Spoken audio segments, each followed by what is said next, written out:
Sadistic Penguin Studios presents the At the Show podcast with Tom Yumper Garcia. Okay, you people sit tight, hold the fort, and keep the home fires burning. And if we're not back by dawn, call the president. And Tony Chalsa Burt. I don't know this industry jargon, YP, MP, whatever, okay? All I know is that I cannot get a record contract. We cannot get a record contract unless I take these tapes. It's almost time, so grab a drink, get your popcorn ready, and join the film discussion with two guys from Chicago talking movies.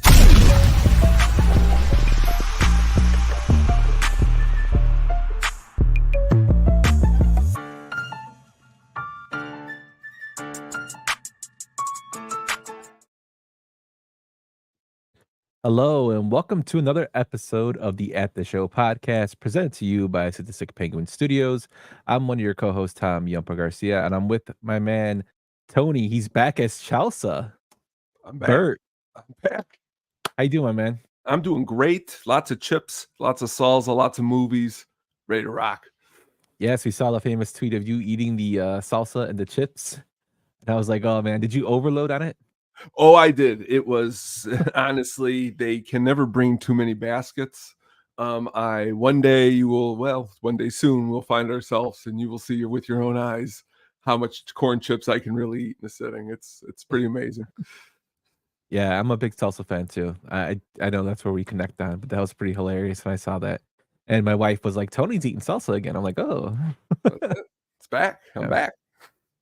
So we got an action-packed show for you today. A return of one of our favorite segments is coming back today. Also, we're diving into a film which had its sequel released today. The 1996 film Twister, who, if you haven't heard, has had a sequel released today, Twisters. That's in theaters that you can go watch tonight. So if you haven't watched it and you're tuning in for the original, get ready for a fun-packed show. Just a heads up, if you are watching, it is best to watch on the YouTube channel because we're going to try something a little more visual today with the sound clips in the old school format of that we usually play for our shows. But this will be a deep dive tone like we always do every other week. But let's get into our normal thing and let's go into what we've been watching this week, my man. All right, let's do it. That's a me. And also, what were you just watching? So what were you watching this week, Tone? Ooh, two movies here. First, I'm going to start with Caveman. If you have not seen this movie, I think you should. It stars Ringo Starr. Dennis Quaid is in it. Shelley Long. It's a comedy. It's really funny.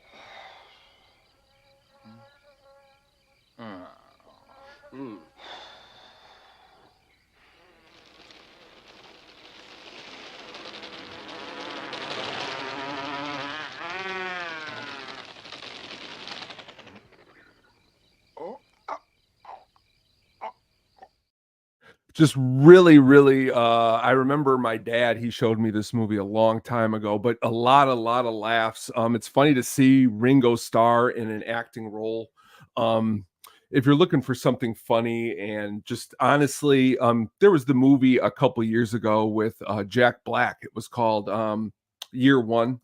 This is a lot better. This came out in 1981. This is actually, it's his wife in the movie with him too, Barbara Bach. Just a really out there movie, really cool visuals actually for the time. There's a lot of awesome of if you've ever seen like Jason and the Argonauts, that stop claymation, there's some of that in there too. Just a deep 1980s movie. You ever hear this one? I've heard of it. I've never seen it, but you sold me with the Jason and the Argonauts. I'm a huge sucker for the old claymation films like was it Clash of the Titans? I love the original Clash of the Titans. Jason and the Argonauts is a film that I always watched, and it was on like old school TNT at night. Like one of my favorite films. My dad was the one who pointed this out to me, but like the head bad caveman in it is an ex-football player. His name is John Matusik. His name was Twos. He played in the NFL like in the 80s. I think he died of like a drug overdose or stare. I'm not too familiar with how he passed away, but sadly he passed away at 38. But he's in this movie. Shelley Long though just does a really great job. it's again another one of those movies that I like seeing, like someone like Ringo Starr, and dialogue in the movie, not a lot.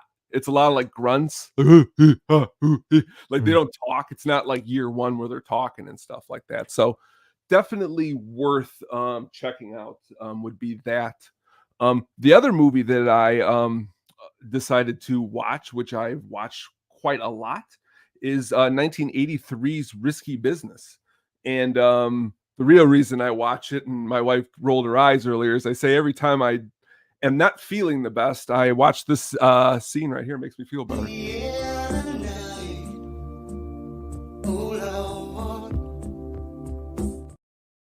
That whole scene on the train is amazing. If you are a Sopranos fan, Joey Pants, amazing in this movie. Early role. A lot of the cool characters, like Booger from Revenge of the Nerds, is one of his friends. Belky, great is one of his friends. Just I enjoy this movie a lot. Rebecca De Mornay, I like her quite a lot in this movie. Just a really great movie. I'm sure you've seen Risky Business. Yes, yes. Booger. Yeah, he'll always be known as Booger. Like nobody's ever gonna Curtis know him as. Armstrong, though. Yeah. At school recently, we watched this movie called Aquila and the Bee. You ever see that movie? Mhm. He plays the principal in that movie. It's like a really clean cut principal. I like Curtis Armstrong. He's awesome, and it's another cool role. It's a good 80s movie. It reminds me a lot of those teen movies from the 90s, but the 80s version. Um, I like there's a cool I also like Richard Mazur's in it from The Thing. Mhm. There's some good soundtracks, amazing, of course, Talking Heads, Bob Seger. Just I just think it's awesome. The ending is really cool. I enjoy this Bob movie. Seger. Bob Seger, Silver Bullet Um, Man. my friend that's probably watching right now is a huge fan of Bob Seger. But just to go back a little bit on the caveman, you said John Matuzek. He's actually Sloth in the Goonies. Oh, Yeah, that's who plays Sloth. really? See, Yeah. look at that. Yeah, so when you said him, like, oh, I know John Matuzek. But what I watched this week, I actually went to go see a new film. I heard a lot of hype around the Osgood Perkins, who is actually the son of Anthony Perkins of Psycho. Yeah, he makes movies and he's also an actor. He just released a new film that is picking up a lot of steam called Long Legs. It's a film based upon it's actually based around a serial killer hunting for a serial killer. You get a lot of Silence of the Lambs, a lot of Seven, like influences in the film. Not too many jump scares, which is something I kind of liked. It does kind of center around the theme of Satanism, which is kind of, I guess, a big thing for 2024. Night with the Devil was another film that was like that. Um, this is another kind of like Satanist kind of in the storyline. But I enjoyed it. I had to sleep on it a little bit to think about it, but I really liked what they were trying to do. It's something different. You have Nicolas Cage in it as the main protagonist, as Long Legs, and all the Nicolas Cage mannerisms that he gets made fun of, he does in this film, but he makes him creepy, if that makes sense. The only thing I did not like is his makeup. His makeup was a little too like out there, but besides that, I thought the film was pretty decent. I would like to see if they would continue the story, where it would go from it. But it was a good little ride and something different that I enjoyed that's in horror. Have you seen this one yet, Tom? 11:45 tomorrow. I got my tickets. I am excited as all could be to see what that will be. So it's going to be honestly, all I hear and read are good things. These are my type of movies. I mean, like Seven is one of my favorite movies. I love a good everything I've read, and I've read more than I should have, leans me to believe it's going to be something I'm going to enjoy. So that's why I'm going to go check it out. Yep. Let me know what you think tomorrow. But even if you don't like it, I'd like to know your opinion on it. Definitely. And then second movie I watched is a go-to for just to have around the background noise is The King of New York. It's a Christopher Walken film about a man named Frank White who gets released from prison. He used to run New York. He basically starts taking it over again with Lawrence Fishburne as his henchman. If you guys know Notorious B.I.G., he mentions Frank White a lot in a lot of his raps. He's referring to this character. It always cracks me up because Walken is great in any role he plays, but he's over the top in terms of Frank White, a very like guy that's out there, very eccentric, but also a cold-blooded killer. Have you seen this one, Tone? Oh, great movie. Again, in my early film watching days, um, it was actually honestly when I was watching first seeing Casino and Goodfellas, and then I try to watch this. It's really gritty. It's a lot more grittier than some other movies at the time that I watched, to the point where I love Lawrence Fishburne in this movie. I think he's awesome in this movie, and I think honestly, I like, of course, Christopher Walken is amazing. Just a really good pick. Yeah, David Caruso's in this film, Wesley Snipes, Giancarlo Esposito's in this film. A lot of stars that are kind of out there now that are kind of hitting it big, like especially Giancarlo Esposito, this is one of his earlier films. But if you haven't seen it, I definitely check it out. So it's one of my favorites in terms of the crime genre. Also, I love anything with Walken because he's over the top with anything he does. Yes, he's good. But that's what we've been watching this week. Let us know what you've been watching over at the Pod Show at Twitter's or X or whatever the hell it's called next week when he sells it. Let us know on Facebook or on YouTube in the comments, my man. But we have a special guest for his bi-weekly, tri-weekly segment. You want to get to that, Tone? Let's do it. Tonight we have just the amazing mailman Jack here tonight. Let's bring him out here to talk. Hold on, hold on a second. We're here to talk about a movie that he has brought to the table, a classic that well, you could watch on a rainy day, that his wife brought to him and he's bringing to us. So we're excited.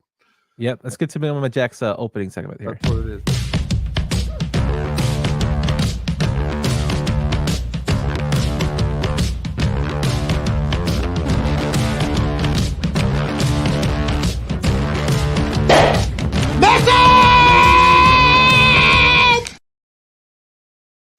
I get so excited when Mailman Jack's coming on. It's like, where is he? Come on, come on. Where is he? Hey, where guys. is he? Where's he at? How It's like when you doing, go over Jack? to your cousin's house and you just want to run to their room and start playing as soon as they get there. Let's go. Spin He's records. here. Get this. Get pizza. Come on. Oh, well, it is Friday, Yes. Yes. Tell him, Jack, what you told me. If you don't get pizza on a Friday, it's you're breaking the mandatory. law, I think. If you live around Chicago, I do think it's a law. I think so. Got to pick it up too, because we didn't get no pizza delivered when we were kids. My mom said, "You live in my house rent free. Go get my pizza." Well, what movie did you bring to the table tonight for us, Mailman Jack? All right. So my wife has a few movies like that she loves to watch if she's home on a rainy day, and one of them is National Treasure, and I love this movie. It's hokey and it's a little, and I mean, but my wife, I think she might have a little thing for Nicolas Cage. Yeah, all things Nicolas Cage before the plastic surgery too. Yeah. Did she like his voice in Peggy Sue Got Married? My wife's a teacher and she loves everything about this movie because it's based on history, kinda. It's just a really, I know I usually hit you guys with an obscure one, but this is just a movie I probably have seen. Well, I just watched it tonight before I came on. Goes really well with Twister. It's a good double feature. If you're watching them back to back. And with the movie you saw at the show. Yeah, I mean, it's great. My wife probably loves it a little more than I do, but I truly enjoy this movie like crazy. And it's one of her favorite rainy day movies, and I love my wife like crazy, so we both love it like crazy. So great. It's a rainy day movie, and it's really good. And it's got a cast that is incredible. John Voight, Diane Kruger, Harvey Keitel's in the film. It's directed by John Turteltaub, who also did Cool Runnings, While You Were Sleeping, the John Travolta phenomenon film, and it made $347 million on a $100 million budget. So it was a profitable movie. You said your wife loves Nicolas Cage. Tell her to go see Longlegs with you, Jack. And then... I will. She's not crazy about like horror movies, but she Oh yeah, I don't know. she might go see that one because Nick's in it, But Oh, he's if it in it, was right? Peggy Sue Got Married, Nick, we'd run to that show. I could do his voice here. Give me a couple seconds. I used to do a great rendition here. My buddy, I always remember, just real quick, my buddy just bringing that movie up and Yumper. I'm gonna go to a 2-year-old's birthday party later. Oh, nice, yeah. Modelo. Nice Modelo. Salud. Anyway, yeah, I think my wife might get a little mad that I might nitpick at certain things in the movie that I find amusing, but it's just adds to the whole charm of the movie. And then who's that picture on the Phillies? Just like him. Oh yeah. Drom, is it? Yeah. But everything about this movie is just so, and it's kind of, his dad is John Voight. That, after they steal I'm not going to give any spoilers out, but like after they steal that historical document and they show up on a Joe Buck's porch and he's like, "Did you get her?" And who's the girl from Inglourious Bastards? What's Diane Kruger. Right. I mean, the cast is incredible. It's so good. I really enjoy this movie a lot. Do you guys enjoy it much, or did you think it was bad? Or you can go first. No. I actually liked it a lot. I actually didn't see it when it first came out. I actually saw it a few years later. The reason being is because this is kind of when the Nicolas Cage kind of went that string of like straight to video movies. Like he did Ghost Rider, and then this came out. I'm like, yeah, and like I don't know if I want to see this. But I saw it and I actually liked it. I actually liked the second one as well. The only because there's just a couple things I didn't like was the Freemasonry stuff. Yeah. To tie to, because I'm a Mason, and like the stuff that like to allude to that we protect secrets like gold and all this, and I'm like, if I knew all that stuff, I wouldn't be working a job. You know what I mean? Like I would be a millionaire somewhere. But I understand what Hollywood was doing. But I liked it. It reminds me a lot of Uncharted, like the video game Uncharted, if you ever played that. Or I know exactly. Horrible movie, great game. I'm gonna pull up an old guy reference on this to you with this movie too. Maybe do you guys ever watch that old the old Batman with Adam West? Oh yeah. So like in the movie when they're deciphering these riddles, there's got to be something with the Riddler and Adam West going on when he's like, oh, and the Iron Pen, Robin, the Iron Pen, I thought you were gonna say Romancing the Stone. That's what you said. Old reference. Like, is this a TV show from the 60s? It's a great film too, Romancing the Stone. Michael Douglas, man. Right. But I was just that's what it always like, but it's so cool, like at the Charlotte and they find it in the Arctic. And I love how it's so cold, but like no one's really wearing a hat in those scenes and you can't really see their breath. Oh yeah.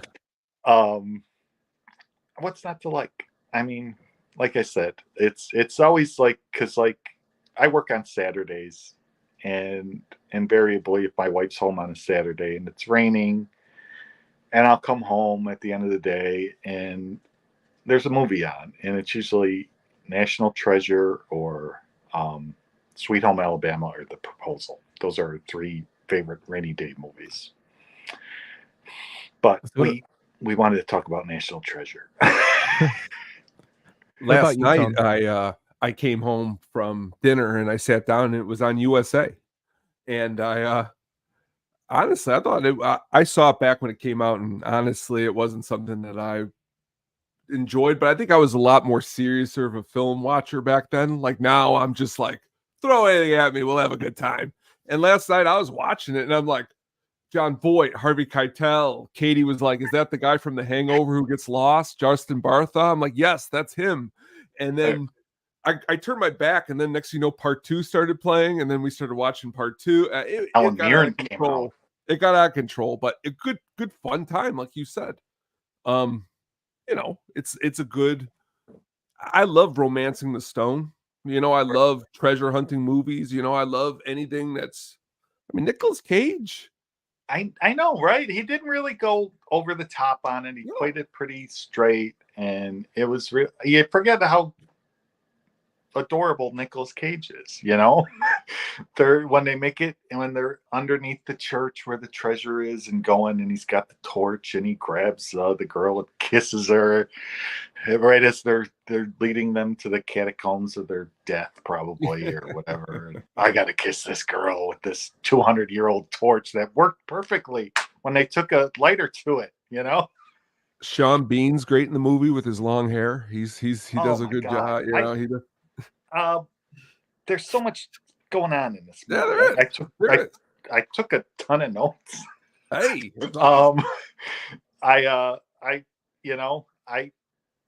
I probably have seen this movie 20 times, but it never gets old. And now it's super easy to watch because it's on Disney Plus whenever you want to see it, and it's all good. Got some pizza. We watched some. We watched some National Treasure. And I brushed up on it a little. I loved, so like you got that thing on there, and like when John Voight says, "Throw it in the oven," it needs heat. I don't know. It's and then they're like, was there really a thing? This is fiction, right? I can go from Shakes the Clown to National Treasure like that. That's me in a nutshell. That's why you're an amazing guest, because that's me that's it. I can go Long Legs, Risky Business, Shakes the Clown, back around to Night. What's the awesome one? Near Dark. I can do a Near Dark Twister, Bill Paxton Fest if they let me. I'm kind of bummed I didn't get to see Twisters today. Oh, maybe by the end of the weekend I'll see it, because I want it. I really want to see it. It's gonna be a good time. Just basically because it's not it seems like all the best movies that were out were kids movies this summer, and and some did see a trailer the other day for the new Beetlejuice. That's like a real really movie. Good. New Beetlejuice is looking really good. But it's been a really kiddie centric. It felt like a little bit. And I love going to the show. I think we all do. But but sometimes you just want to see like a movie, like you went and saw Long Legs, and sometimes you just don't want to see Captain America, or you just want to see just a acting movie. Yeah. So you go. Yeah, nothing beats going to the show. I've kind of grown accustomed to the streaming networks, when they release day ones. Right. But like I went to the show actually with my mom, because my wife won't go see horror movies. My mom is who got me into horror, me and my brother. And that's why we went to go see it. That's really cool. Yeah. So, but knowing that we can go like right here, right by us, we saw like a late show to watch it. It's like there's nothing like it. Even the film that we're going to talk about tonight, the original Twister, it had like, I just remember seeing that in theater. The experience of seeing it then, was just crazy. But yeah, nothing beats seeing a movie at the show. It's just an experience. I know. Sneak in some cheaper candy that you bought at CVS on the way there. And I love going to this. I wax poetically about. It was cool, like when we were on lockdown and stuff, and we were able to stream movies that were just coming out. But I like going to. I love going to a movie that's pretty much empty, like during the day, and it's maybe just you and whoever you're with, and maybe two other people in there. I love that. I'll always remember me and my dad going to see like Predator 2. It was 1990. I was like 8 or 9 years old, too young to be seeing this movie, but he took me to Washington Square Mall. It was like right outside Homewood over there in Illinois. And beer bottles were rolling down the floor. People are laughing, having a great day. But my dad looked like he was at Woodstock. That's how much fun he was having. because the reality is when you go to these movies, you are supposed to the crowd, Oh, on a big movie time. like, you're supposed to be like on a ride together, and sometimes that's fun, get out of the Big house. time. When I was on that the drafty pod with Mr. Hand, and we were reminiscing about Ford Ford City, City. theaters. Those were the best. It was the best. Yeah, another theater I went to as a kid, Ford City. Oh, John's now was it Garage. the new one, or did you go to the older one? I went to the one that's on Cicero, so I'm guessing it's a newer one than you guys. It was like a multiplex, right? Yeah. All right, yeah, because the original one was, I mean, it's still at a few, but it was a little creepier. But it was they had a bowling alley. It was right next door. It was a great weekend. You had a couple movies. You went bowling. That John's Garage in Ford City was. Did you That read place it? was awesome. Yeah, I miss that big time. They had one in Woodfield Mall, and I was like telling my wife about it, and she's just like nodding, like she didn't remember that, But I'm like, John's Garage, you missing it? Garage parts on the wall. She's just like, yeah. They had a big salad bar and stuff. It was cool. They served you when you were underage. It was awesome. But this movie is really good at again, for somebody who's a teacher, it's light on your feet to do some historical, documents and stuff like that. Exactly. The letters. What are the Ben Franklin letters? The do-good letters are mentioned in where the Liberty Bell is. And it's one of my favorite parts is when what's his Riley feels so good because he knew what daylight savings time was. Like they're doing their Batman riddle solving, and he's like, "You don't know this, do you? This is how you guys feel all the time.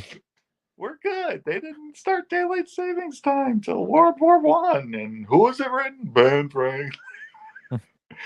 It's an excellent movie. I watch a lot of bad movies. But this is a good one. And like I said, my wife loves it and my kids love it too. Probably because they grew up watching it. We could, if our kids are both around and we're sitting around and it's raining, we'll flip this on and it's like we're transported back to when they were little kids. It's nice. And yeah, good pick, Jack. A little too weird on you guys. But and Nick Cage is in it. So my wife's happy. I'm happy. Are you guys gonna go? Did you guys know that the third one's being developed? Really? No. Yeah. There's rumors that the third one is being developed. I think Nick Cage has said he would sign on for it. It's kind of in, I think, what they call like development hell. But really, it's saying that he might, he would come out and do it again. So we'll see. Would probably has to be if he could be a zombie in it too, or something like that. Just to have some weird teeth. He might be. He might sing in it too. I love Nick Cage. How about like at the Oscars when they were doing that thing where they were introducing the best actors, and he did, what's his name? The guy that was the baseball commissioner's son. Paul Giamatti. Yeah, and he was talking about how he had a contact lens in his eye that made him blind because his character was, and he was like, "Now who would do that?" He goes, "Well, of course I would do it." It was so cool. It was so him, the way he said it, and then Paul Giamatti's like, "Yeah." Now the director on the DVD stated that the initial rough cut was right around 4 hours. Jack, do you think you would have been able to sit through the 4-hour full cut of that of National Treasure? I don't know about that. I don't even think if you put part 1 and 2 together, they equal 4 hours. So I don't know. Now that part with the whole when they were below the church and with the stairs and the elevators, I bet you they could have really went a little longer with that. because it seemed like they were just like, but that was everything. Just seemed kind of plausible, but kind of ridiculous. Now, that's a really long time. They must have really had them solving some riddles and stuff. They might have been. And now here's another thing about the movie that I kind of, like, so Nicolas Cage is doing all this mastermind stuff, figuring out these riddles. Oh, we got to do this. But then the other guy is literally right behind him. And all he's doing is just like typing in like maybe one word he got on a computer. Oh, we got to go. Yeah, it makes me laugh too, how they make it seem like these computers can solve such crazy algorithms and Right. without any type of program. You just type it in and it's like, oh, it'll solve it right away. But No, he's like, like Nick's doing this, and then they get that pipe out of the Charlotte. Oh, it's on the back of the Declaration of Independence. Well, we're gonna blow up this boat, and and leave you out in the Arctic, and then, it's a very well, like you said, Romancing the Stone, like a movie like that. It's very well made, and it's a good thing Disney was behind it, because you could tell it's got some Disney money behind it, and some Disney storytelling too. But it's an excellent. It's a really good movie. I like it. excellent pick, rainy Jack. day movie. Great pick. It was really good to revisit this one, because honestly, if I didn't revisit for this, I might still have that negative opinion that I have. Last night, though, I literally had a great time watching it. So thank you. And they get their clothes from Urban Outfitters and stuff, which is a store I like. So I got some Urban Outfitters clothes. So it's good. They sell records at Urban Outfitters too. They do. They do. I love looking at them. So that store's cool in my book. They have a really nice Urban Outfitters in New Orleans, which is a place my wife and I love to go. Beautiful town. Yes, sir. You got anything to plug, Jack? Never. The mail. Be good to your mailman. Yeah, be good Or your to mail carrier, woman or man. Something really bad happened today to a mail carrier, and it ain't cool. No. We all started everyone like I deliver mail in Chicago, and we all started in not the greatest neighborhoods and stuff, but like back when I started, it was always like, just do your thing, and people left you alone. Yeah. They don't leave you alone anymore. I don't mean to sound like the get off my lawn guy, but No. it's scary. We all got this. We carry around these things, and this notice came out today, and it's like, holy crap! I know. It's not cool. Not at all. All right, sorry to get out of my soul. No, not at all. No. I saw that on the news. Very important. Because and it's kind of it's a lot of my in-laws don't live in Chicago. And they know where I work, and they don't kind of get it, but they know I work, and then and everyone's like, Jack, so you okay? And I'm like, no, yeah, I'm fine. I'm like, let's, send out some good vibes to that woman over in Oakland. Pullman. That's horrible. Sorry. No. That's fine, Jack. You can't. It's not fair that you can't just go do something that needs to be done every single day and just do it. You know what I mean? And not be messed with. That shouldn't happen. When I first started, I worked in on the West Side and in Cicero and in some not the greatest areas. Nothing really happened, and I transferred out to where I work is right in the neighborhood I live in now, and it's just like I said, it's when the older guys would say, just do your job, get it done. No bug you. People don't mess with it. But now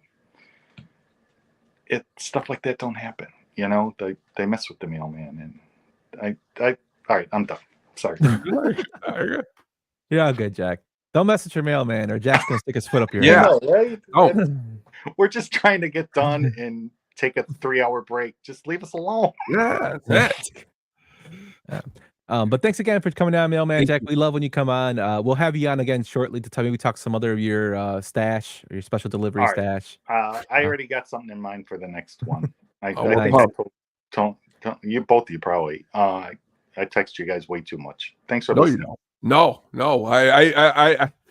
It actually cheers up my day. Like I said, just the cool interactions are great, man. Thank you. Just the Yeah. the Fleetwood Mac rabbit holes that we go down. Oh yeah. All right. Thanks, Jack. Thanks a lot. Have a good one. Take it easy, my man. And stay tuned. All right. See you. Bye. The one and only Mailman Jack, the best Cavs on Facebook, Twitter, and probably his own OnlyFans. One of my favorite guests. Also one of my favorite people to talk to. Jack's like a sweetheart. So Very awesome. be sure to check him out up on Mailman Jack on Twitter. Who can share any of his obscure music with you. Very knowledgeable about music. Great guy to talk about records with. I know Tony, me and you go back and forth with him a lot in text. Jack's a great guy. Great person to meet and know. But Tone, that was National Treasure, my friend. We're going to go into our meat and potatoes of the show, our main event, as they say, and we're going to start talking about the 1996 film Twister, my guy. Let's do it. So before we even get into the development, the breakdown, the fan theories and whatnot, when did you first see the movie? In the movie theaters, the year it came out, 1996. It was, again, you're talking about from probably 90, I mean, till I could remember, 93, 94, 95, 96, 97. I mean, summer movies are everything. And this one was a huge one. And honestly, I can smell the popcorn still to this day. Where I saw it was really cool because they had a little mini Taco Bell inside.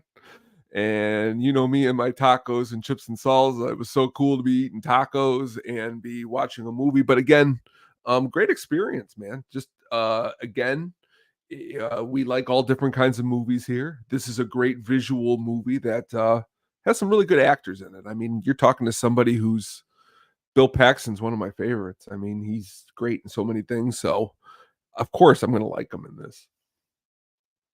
Yeah, so the first time I seen it, I did not see it in the actual theater when it was released. I actually saw it a year later when it was at a drive-in. Twister was played a double feature with Needful Things. And it was, I saw it with my mom, my dad, and my brother in a drive-in theater, which was kind of cool. And you know, you see the scene in the film with the drive-in, which I thought was always hilarious. But yeah, cool. I remember seeing it then, Cool. and then it was like Jack says, "Hey, I'm in the chat." Then you know the sound in driving, you had, you know, it was just enormous. It was loud of hearing everything with it. That always stuck with me. That you know, the sound of it. Rewatching it, I know we'll go through rewatching it, but there's a lot of things I saw that I'm like, oh wow, it was not the same.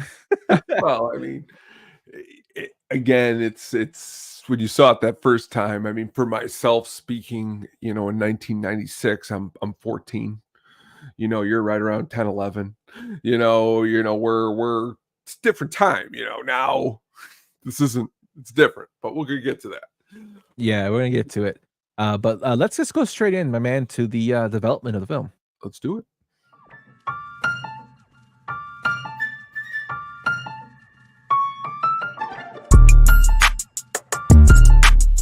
In my thoughts, I use the technique of positive visualization.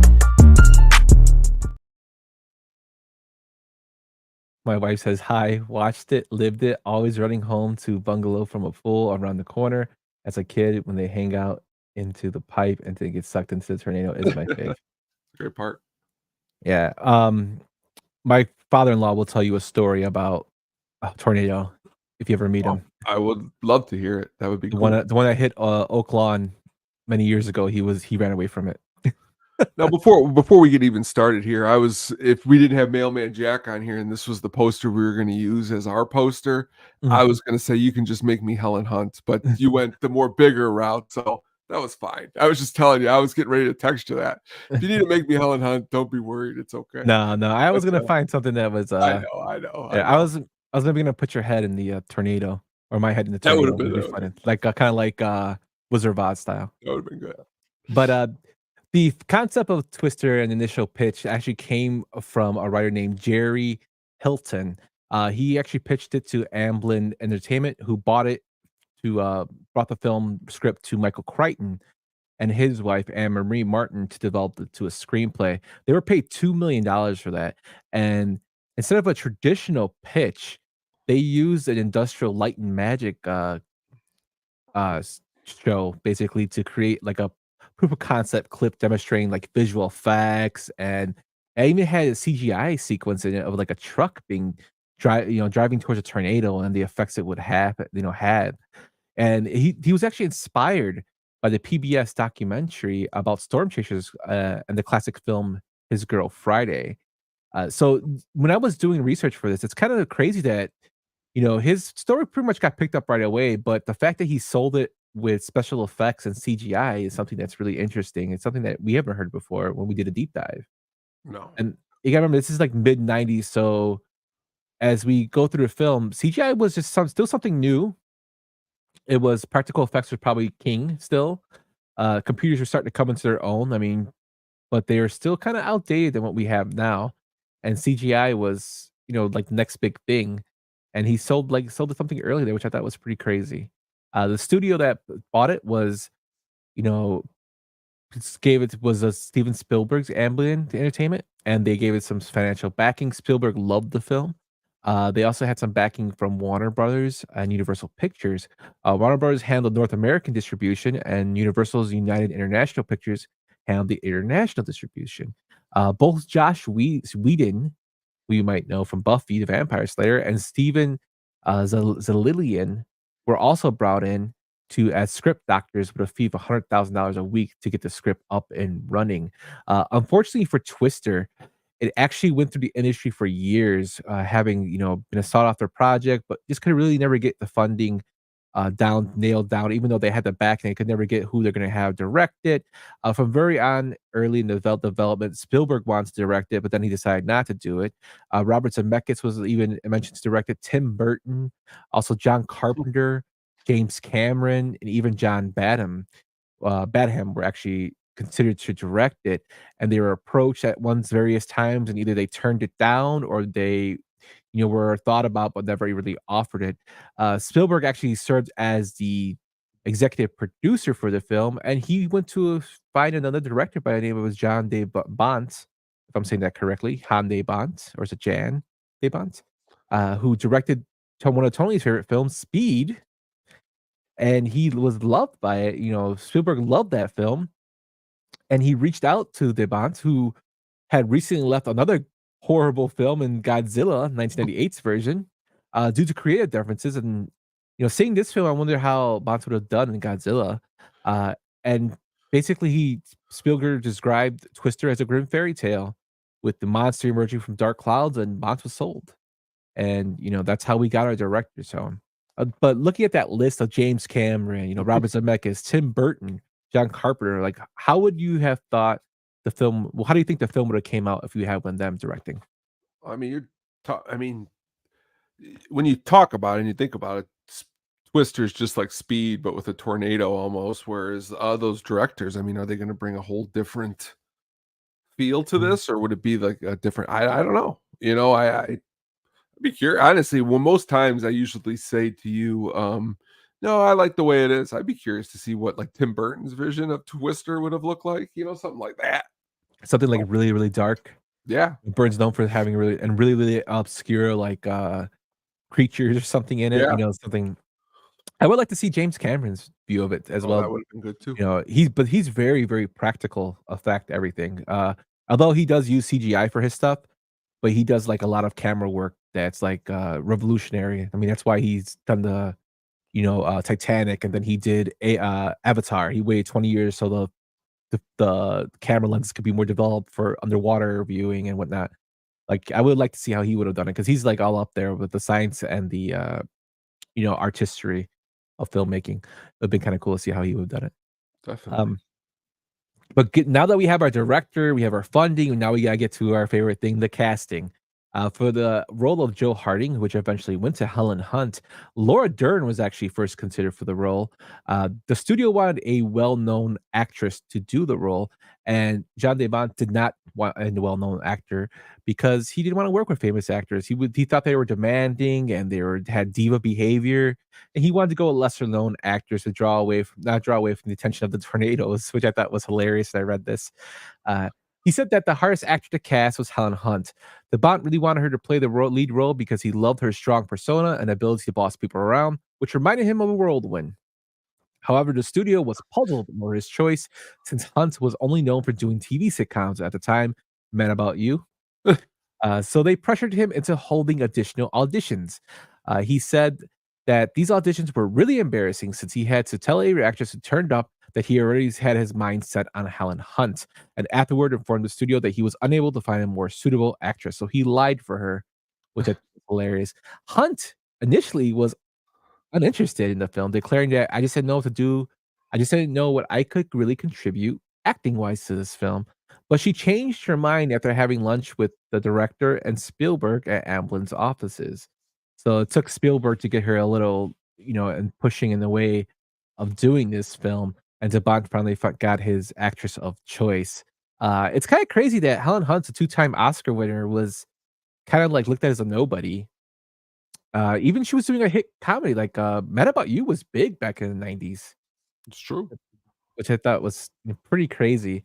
Also, as a young Joe, we have another actress that might be known for Spy Kids is Alexa Vega, plays the young Joe in the film. So she's from Spy Kids, one of the girl. For the role of Bill Harding, which eventually went to Bill Paxton, it was originally considered for Tom Hanks. You gotta remember, Steven Spielberg is attached to this movie, so Tom Hanks is going to come up.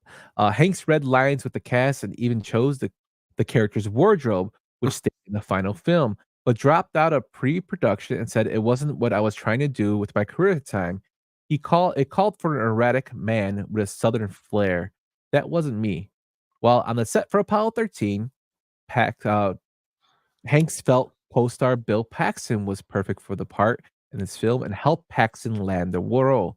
Other people considered for it were Mel Gibson, Kevin Costner, Dennis Quaid, John Travolta, Richard Gere, and Michael Keaton were also considered for this role, but eventually it went to the late great Bill Paxton. What do you think about those other people for that role? Tony? I mean, great actors there. I mean, of course. I mean, you're talking about. We've already talked about Nicolas Cage tonight, but to imagine Kurt Russell in this role, of course, it'd be Oh. awesome. But Bill Paxton, though, man, can't replace him. And she says, "Is this as good as?" Yes, Jen. She says. Helen Hunt says that. For the role of Dr. Jonas Miller, we have Carrie Elwes. I know we had an issue of saying his name, but let's call him Carrie Elwes. Christopher McDonald was considered for the role of Dr. Jonas Miller, but was already committed to a film called Happy Gilmore, Ooh. where he coincidentally played a similar arrogant, smug villain. Alec Baldwin, Peter Green, and Hugh Laurie were considered for the role. I kind of would like to see Hugh Laurie as Jonas, but That would be good. I think Carrie did a good job. The only bad thing about this is that a lot of his scenes were cut back in the editing room, so he wasn't as developed as we would have wanted him to be. Carrie Ellis is another person who doesn't get enough credit for his roles. I mean, I loved him in The Princess Bride. He was in Robin Hood, Men in Tights. He just doesn't get enough, He's in respect this for his roles. Great thriller I love with Alicia Silverstone called The Crush. Yes, The Crush. I mean, she's obsessed with him, right? Yeah, I love that movie. But again, just a great actor all around. Yeah, he's Very in, awesome.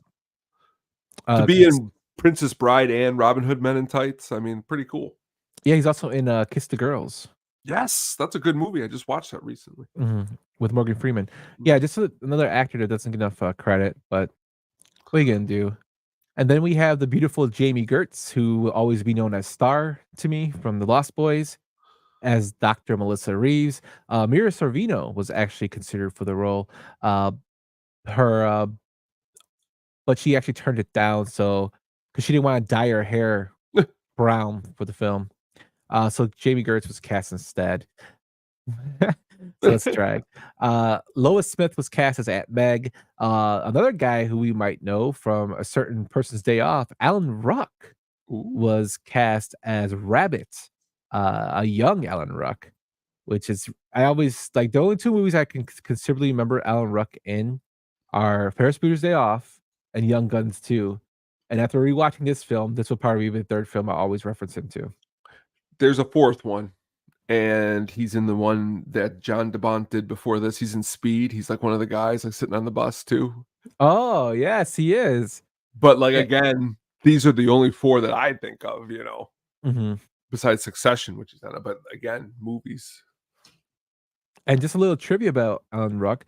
John Hughes had offered Bill Paxton the role of the garage attendant in Ferris Bueller's Day Off. Alan Ruck is known for playing Cameron Fry. So they could have worked together back then. Jamie Gertz, swoon. Yeah, she's the owner of the Hawks. I mean, if I could tell you that I remember my dad talking about Jamie Gertz, that just tells you that Jamie Gertz made it across multiple different dimensions of beauty. She's great. For the role of Dusty Davies, we have one of the goats, in my opinion, that was lost way too soon, and Philip Seymour Hoffman. He was cast in that role, but people who were considered were Garth Brooks, Mark Cuban, which I'm like, what? And Chris Farley. They all turned down the role of Dusty Davies. Interesting. Yeah, when the hell did Mark Cuban get this role? Get offered this role? That's why I was like, what? Mark Cuban? Chris Farley, though. I mean, he could have did a good job in it. Chris Farley, yeah, would have been right up there with Chris Farley. But I just love Philip Seymour Hoffman. Always cracks me up. Just his mannerisms of being a weirdo. Like, could this be like one of those film theories? Like this is a sequel to Boogie Nights. Like he gives up the 70s lifestyle and he becomes a storm chaser. I'm gonna start writing these film theories. But again, great casting on so far. Yeah, and then we close up the casting with Jeremy Davies as Lawrence, Todd Field as Belzer, Zach Rayner as Eddie, Nicholas Satter as Kubrick, Abraham Benbury as Bubba. We have a Jake Busey sighting as the mobile lab technician. Jake Busey, of course, is the son of Gary Busey. He's in a small role in here. You have Sean Whalen as Sanders, Joey Slotnick as Joey, and Wendell Josepher as Haynes. We also have somebody else that I'll mention in a little bit that had a role that was in the beginning of the film, but we'll get to that when we do the breakdown. There were challenges with this film, though. The production faced several significant challenges, including practical effects involving real dirt and debris, which caused Helen Hunt and Bill Paxton to get hepatitis shots. Ooh. That's not good. The intense conditions also led to conflicts on set, with the entire camera crew quitting after DeBont struck a camera operator in frustration. So DeBont had a little anger problem, was punching people, I guess. Filming involved practical rain and wind effects, as said, causing real debris to become a health hazard. These conditions add to the physical demands and the risk involving in shooting the film. The production was halted for a week when the camera crew resigned, and a new camera crew had to be brought in to continue filming. For the visual effects, ILM Stephen Fragmeyer supervised the visual effects, leveraging his experience with creating tornado simulations. These included innovative CGI work to depict the tornadoes and the destructive power realistically. Again, CGI was newer at this time. This is also around the time where they re-released Star Wars, the first 3 films, with more CGI added into it. Don't you remember that? Oh yeah, that was. I went and saw all 3 of those at the. Yeah, I saw them and then we bought them. I think I still have them somewhere in my house. And then the music and soundtrack is right up your alley and Mailman Jack's alley.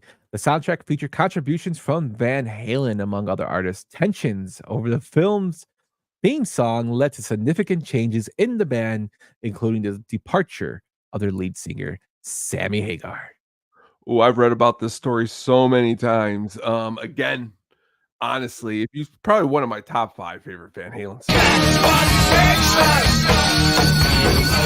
That's what makes us you. Just really, really, really awesome. And a quick plug, they're going to be playing that song on tour this summer. Like, they're honoring all the Van Halen catalog. But again, at the time when this came out, Van Halen on a movie soundtrack. Now, also really cool, really quick before we go on, is Van Halen, Eddie and Alex, because there was a falling out. They were supposed to do a second song, never came together. So they do like a instrumental.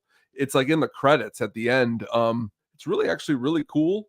If you go through the soundtrack, you know, you got everything from some Soul Asylum on there, Rusted Root. But again, that Van Halen song I like quite a bit. I knew you would like that part. Thank you. I also thought it was hilarious that I didn't know that Hagar left over this film. Yeah, they were. Yeah, we'll talk about it later and going forever about everything. But it was just really a tensious time in the band. And honestly, to say that the Van Halen / Sammy Hagar broke up over Twister is pretty hilarious. Yeah. But that's our film development. Not really a tons there, but we got some good little nuggets, you know, for casting and director, as well as the director being batshit crazy and punching a camera, man. But you're ready to move into the breakdown of this film, my friend. Let's do it. See the arc? He starts down here. He ends up here. Where's my arc, Paulie? Ellen, I think just in a temporary memory lapse, God, she took her hand off the door she was holding to kind of readjust her position, and that door just came and just pinched her head between the cab and the door, and that was check, please. Yeah, that's a scene that with Helen Hunt when she got hurt. Oh man, Bill Paxton, man, I wish he was still here. That guy Man, was, I mean, you covered it in one of your movies, but Frailty is one of my favorite movies. He directed that one, and I mean, honestly, he just reminds me of like if me and you were actors. Like, he's just a normal, everyday guy who's great at what he does. It's just really cool. Not that we would be great at what we would do in that role, but he was great at what he did. I would be a horrible actor. I would laugh. Oh, don't sell yourself short. But we open up with a prologue. We see a young Joe, played by Alexander Vega, see her father get killed by a tornado. And to me, it's probably one of the most hilarious deaths, and I'll show you why.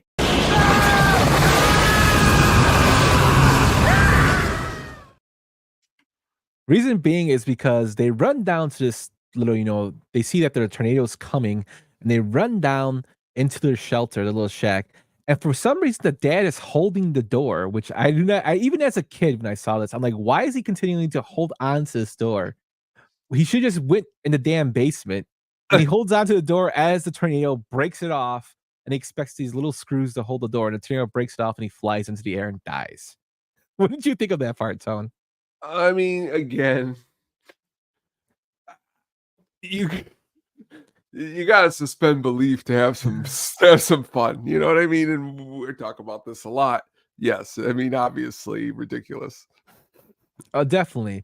You know, this was a last minute obsessed addition into the script, and it was added by Steven Spielberg because, you know, he thought the idea of killing off the father would be a good thing to show Joe's obsession with tornadoes. If you guys don't know, Steven Spielberg has an issue with his father. He was going through daddy issues, you know, through a lot of his work, until he found out later, you know, he was basically living a lie. But you know, that's one of the contributes he things he contributed to the script.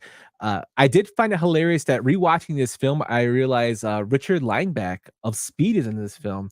He plays the dad, and if those who don't know who Richard Lineback is, he's from another horrible movie. Well, not a horrible movie I love, but it's not really that great. Ready to Rumble. He plays Gordy's dad, the sheriff. He was the dad in the film that died, and I'm rewatching it. I started laughing because I'm like, oh my god, I totally forgot this guy was the father in the film. So it was just a ridiculous way for him to fly off, but I understand why they did it. And you know, but it still cracks me up to this day. We cut back to present day. We're seeing, you know, Bill Harding is basically with his fiancee Melissa. They're driving to go meet Joe, who's played by Helen Hunt, to finalize their divorce. Bill and her were married at one time. They never explain what happened until maybe later.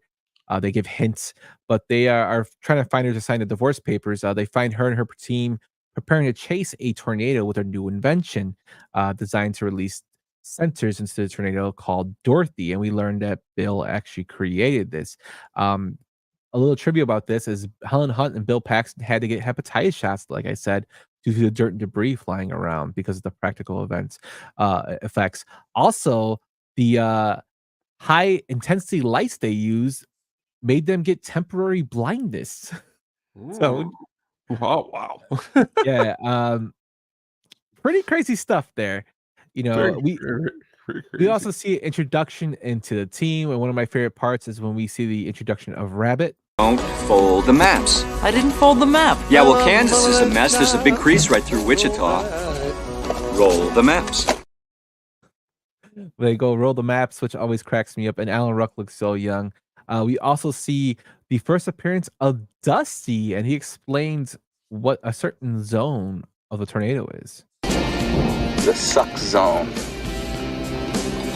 It's the point, basically, at which the twister sucks you up.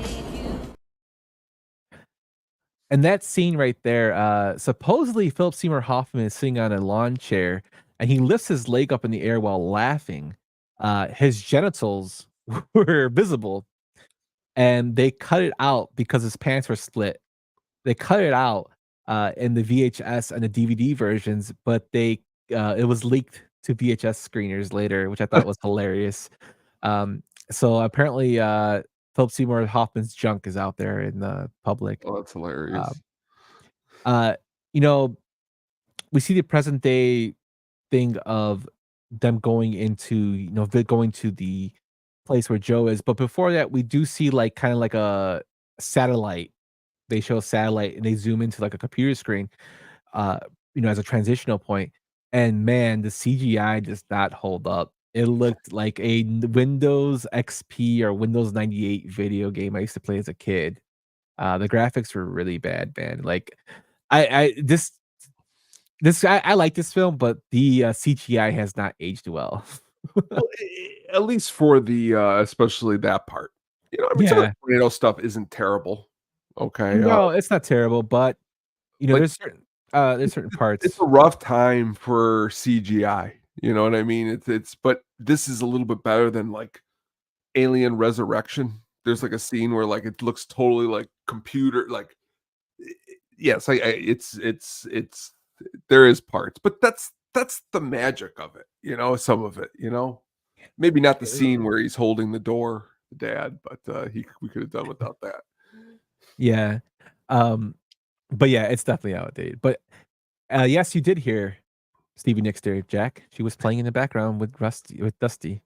We then cut to the scene where he goes to ask Bill goes to ask for the divorce papers to be signed, and Joe kind of changes the subject, saying they're going to take out Dorothy. Now, Dorothy is an invention that Bill made to test to find out what's actually going on in a tornado. She's filled with sensors, and you're supposed to release her in basically the eye of the tornado or the center to get readings and whatnot to figure out what's really, because the whole premise of the film is that people don't know why tornadoes do what they really do. They really don't know the what's actually within a tornado, why it's doing the certain things it does. And Bill plays this tornado whisperer, basically. For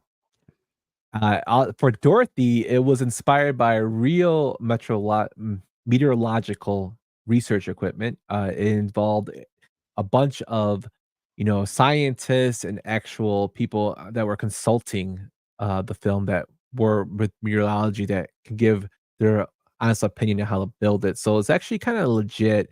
The instrument package used in the movie Dorothy is a homage to the instrument pack real tornado researchers attempt to place in the past of tornadoes. The Tottable Tornado Observatory, or Toto, Dorothy and Toto are both characters from The Wizard of Oz who are also sucked up by a giant tornado, which is why if you look at Dorothy in this great picture that Tone posted, it's actually Dorothy from The Wizard of Oz on the actual device, which I thought was hilarious. One of the Dorothys used in the film is now located 650 feet underground in the Underground Salt Museum in Hutchinson, Kansas. They also have the original film reel there. The unique siren made by Dorothy is achieved by combining the sounds created by a standard police, fire, and ambulance siren control head. These control heads have modes called yelp, siren, and phaser.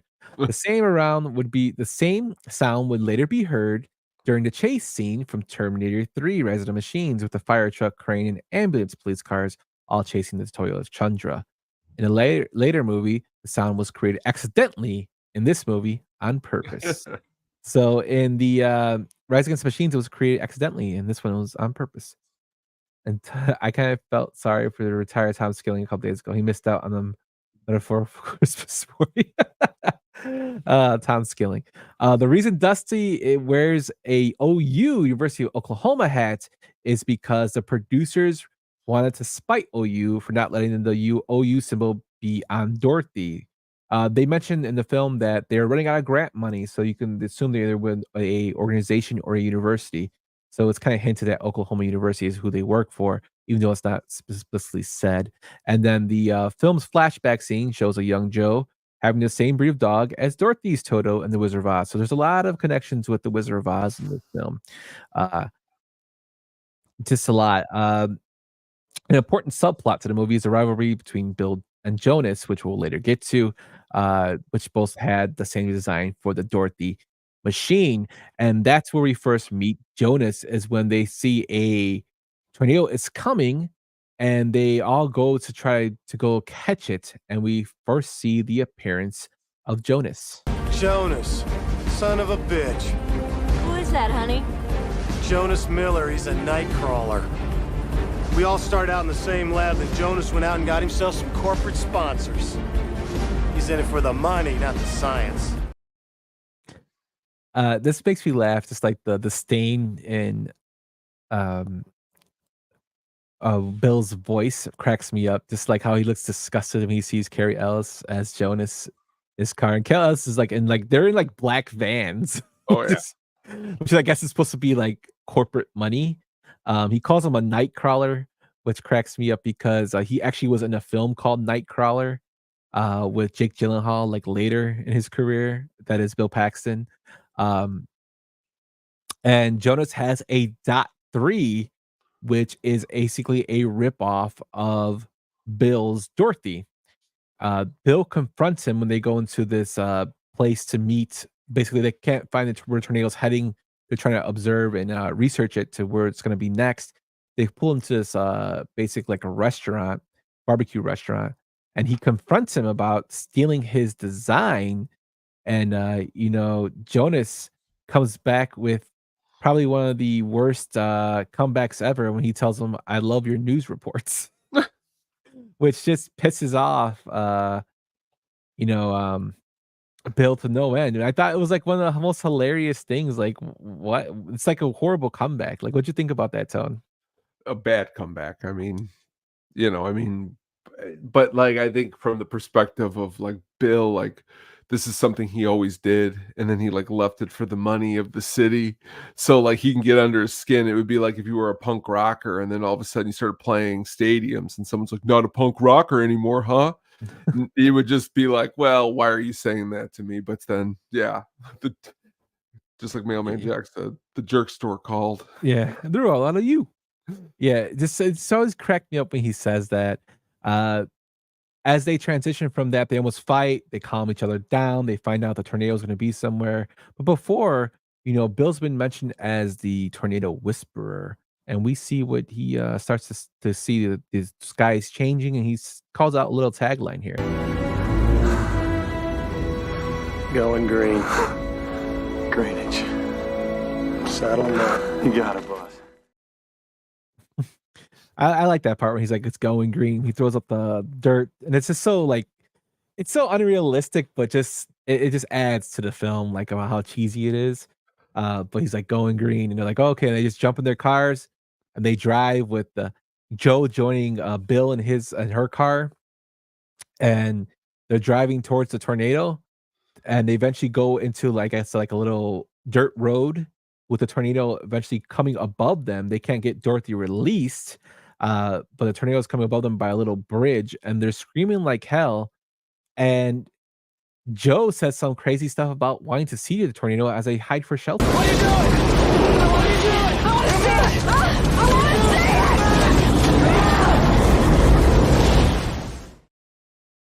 That part didn't make any sense to me when I rewatched the film. Like, why are you trying to crawl out to see a tornado? Like, you know what's gonna? Didn't your dad just die as a Well, again, I hate this is me all the time. I can play the devil's advocate. Well, I think it's like she looks at the tornado as like the person who took her father, so she wants to face it. But like the reality is that tornado would grab her and throw her like in a second. Like, you know what I mean? Yeah, and like what it does to her truck, it basically, they're supposed to release Dorothy, which is the scientific thing they have, and it doesn't get released. The tornado picks up her truck, and then she asks the question, "Where's my truck?" Where's my truck?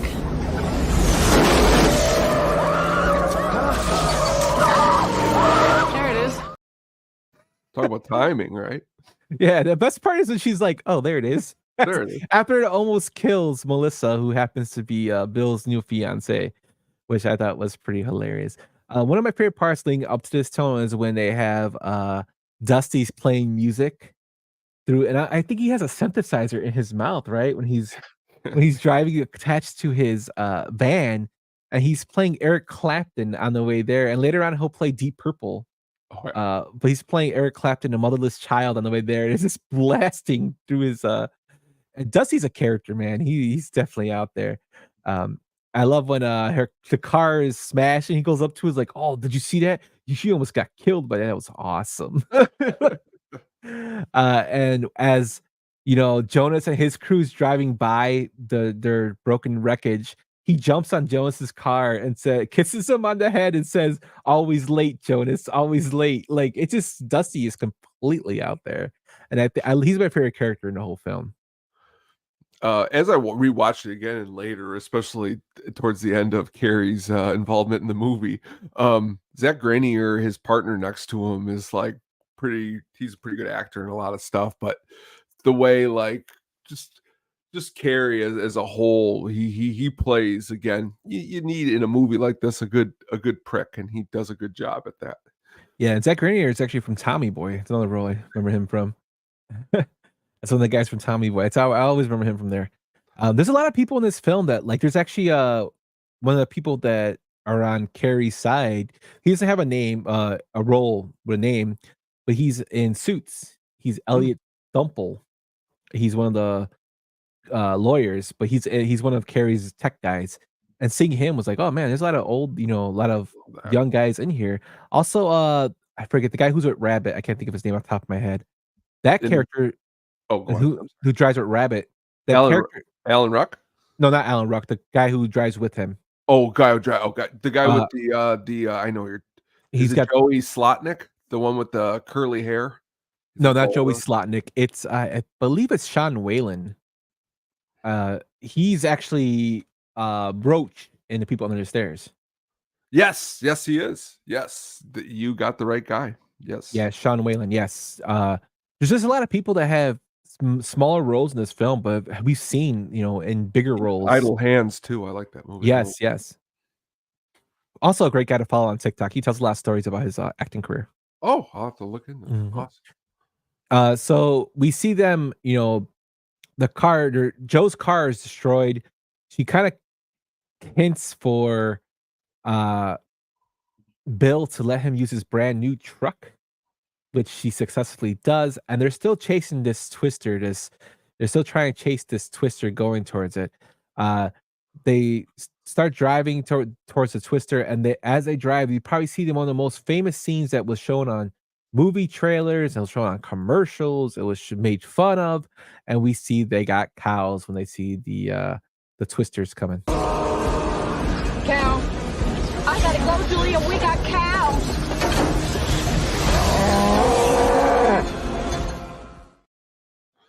Now, real quick before you go on, I just saw before we went on the air that a lot of movie theaters, people are dressing up as cows to go see Twisters. Mm-hmm. It's pretty ridiculous. It's pretty hilarious. The funny thing is that the CGI cow that is used there was originally the CGI zebra from Jumanji. Oh, So it's interesting. reused, a Robin Williams film. Also, a jet engine from the Boeing 707 was used to generate the wind in some of these scenes. Uh, again, the CGI for this does not look great, but it's iconic. It's one of those, scenes that will always live on in film. It's like one of the first time I saw it was awesome. Even rewatching, even though it didn't look that great, I still was like, "Oh, that's kinda funny." It's still funny. Um, but yeah, we see the cow flying around, then we see them go in between 2 tornadoes that they call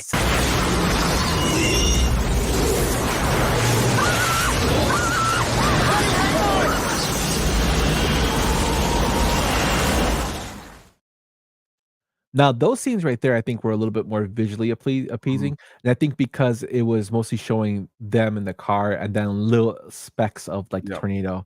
Uh, I do love the fact that after they show the 2 sisters and they get away from him, like, Joe and Bill run out, and they, like, jump around all happy and hug each other, while Melissa's in the car like, "What the hell is going on? These people are crazy as hell."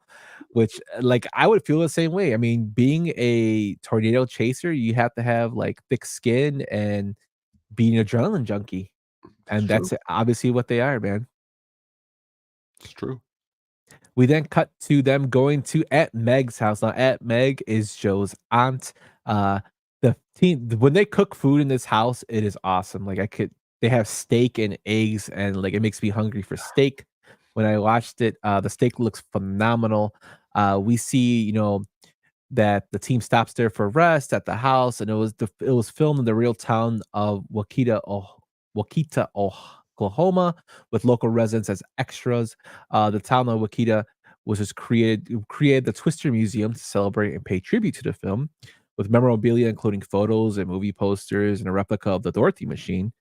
John Day Bont, a vegetarian, has stated that he hated filming this scene because of all the meat and eggs people were eating, which cracked me up. And the kinetic wind powered sculptures in Aunt Meg's garden are made by sculptor Evan Lewis. So that's the things that spin in her garden that kind of give Bill the idea that another twister is coming. We also see them at Melissa get into a lot of discovery of Bill and Joe's relationship, a little bit more about Bill. She learns that he was drunk one time and he basically asks the tornado a question. He strolls up to the twister and he says, "Have a drink." And he chucks the bottle into the twister and it never hits the ground. That I love Philip Seymour Hoffman telling these stories. It cracks me up. I especially love too telling I mentioned that they were going to Aunt Meg's house when the crew actually asked for food. Hey, we're absolutely not going. What'd you think of the food that was being served? Oh, I mean, amazing. Just again, you want to be I want to when I watch this movie, I want to be part of the crew, man. You want to be hanging out with Philip Seymour Hoffman chasing storms. I don't know if I'd be too scared or not. I'm not sure about that yet. But again, it would be cool to eat that food. Yeah, definitely. It would have been really cool to eat that, man. The food was ridiculous. And then my wife says, Aunt Meg's wind chime collection rivals your mom's. Yes, my mom has a lot of wind chimes. That's awesome. Love wind chimes. But yeah, that's a cool part. I love her house is really cool with the sculptures outside. Weird, but cool. When you think Aunt Meg, you think Stig. Yep.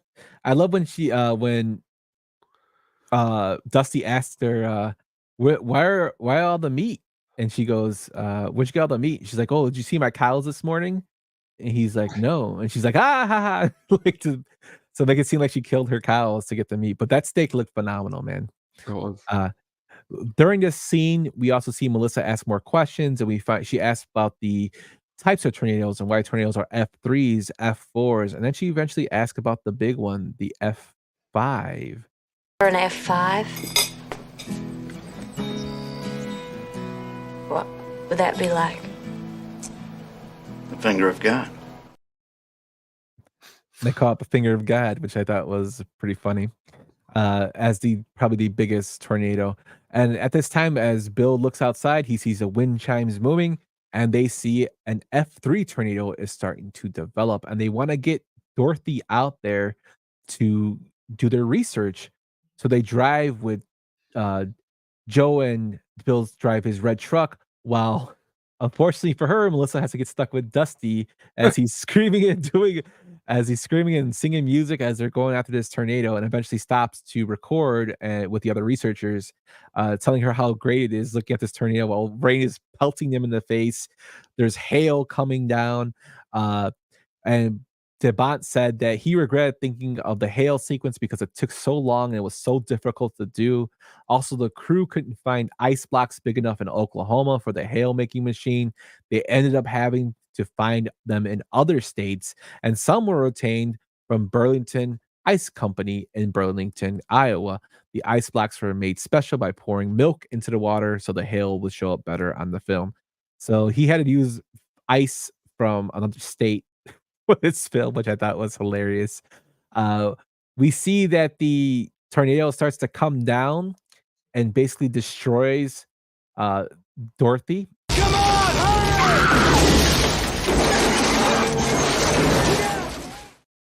Like having debris fall on the truck, and they actually back up and hit it. We see a better version of the F3, which I thought was just kind of cool.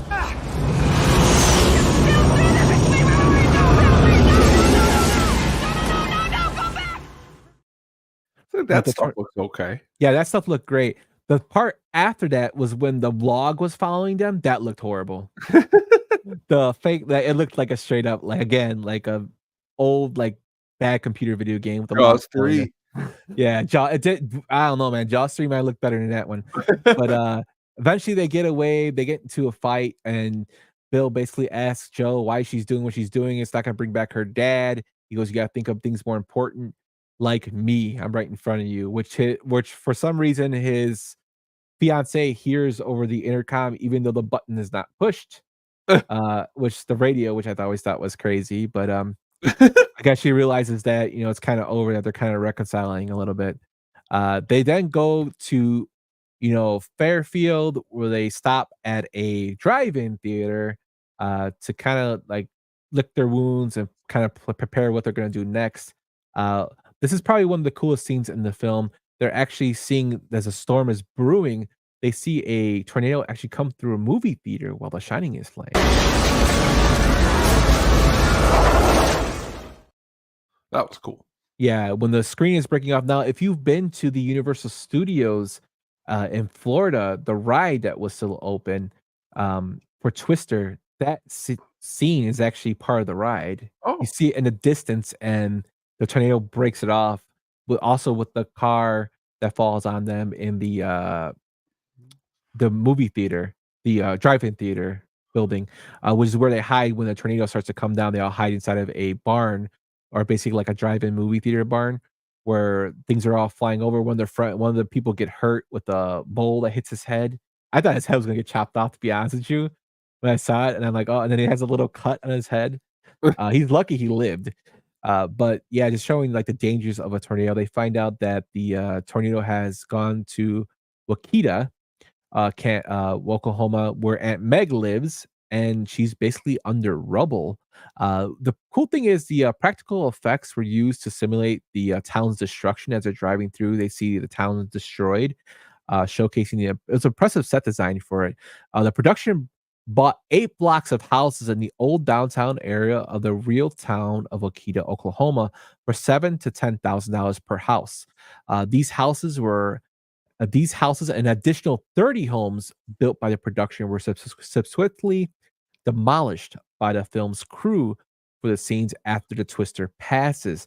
The town later rebuilt the downtown area and also kept the new fire truck used in the film. Ooh, that's pretty cool. They rescue Aunt Meg from her house after she's under rubble, and then they rescue her dog, and then they find out an F5 is coming. But before they do, Joe kind of gets an idea of what to use to upgrade Dorothy to make sure Dorothy can actually be used in the tornado, because they find out that what they're using before is not working, and she sees the wind chimes again and decides to use aluminum. And we see them starting to upgrade the the sensor balls in Dorothy by putting aluminum tied to them and giving them wings. What do you think about that? Cool. I mean, being younger and seeing, I always enjoy just the idea of all these sensors going up into the tornado and being able to pick up. I don't know if that's a real thing, but watching it seemed pretty cool. Mhm. And then they start driving towards the tornado, and they kind of get cut off from it as they try. They find out that the first load of Dorothy's that they for Dorothy 3 doesn't get lifted up because it needs to be anchored down to be correctly anchored up. As the tornado passes them, they see Jonas and his crew flying towards it, and they try to tell him, "You need to anchor down. You're dot 3," and he's kind of a wise ass. Is like, "Oh, now you're giving me, you're sharing trade secrets." And then Bill tells him on the radio, "You need to get out of there. The tornado's cutting towards you." To which That's he, the part. yeah, to which he ignores, and then this happens to Jonas and his buddy.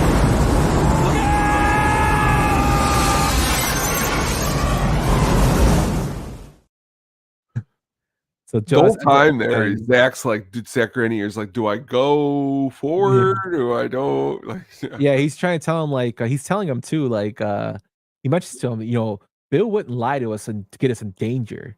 yeah. And Jonas tells him, you only answer when I tell you the answers. Basically, typical, like, typical, yeah. punk move. Yeah, but Zach Grady gets the worst of it. He gets a damn I know. like what is that? Like a walkway or Something. scaffolding just destroys him. And I'm not gonna lie, when I saw that scene, because I watched the film again today and I watched it in the morning. When I saw that, it reminded me of Total Recall when the eyes pop out of that guy's head. Is the face he makes. But yeah, Jack says it perfectly. They're not climbing out of that. But yeah, Jonas is dead.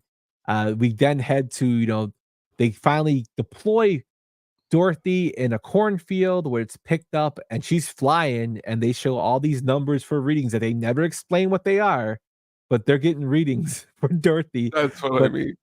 yeah, but the tornado is coming towards them, man, and they go into a house. They go into a house to where the house is getting destroyed. They go around the barn into a barn where that has a bunch of sits in there, and you know, knives for sharecropping and all that stuff. And they're like, Who are these people?" Is what she says, which always cracked me up. And then they have this great idea to strap themselves to a damn pipe that apparently is 30 feet underground. And this part, Tone, made me laugh when I rewatched it because it's so ridiculous. I'm going to show you the ending of the film.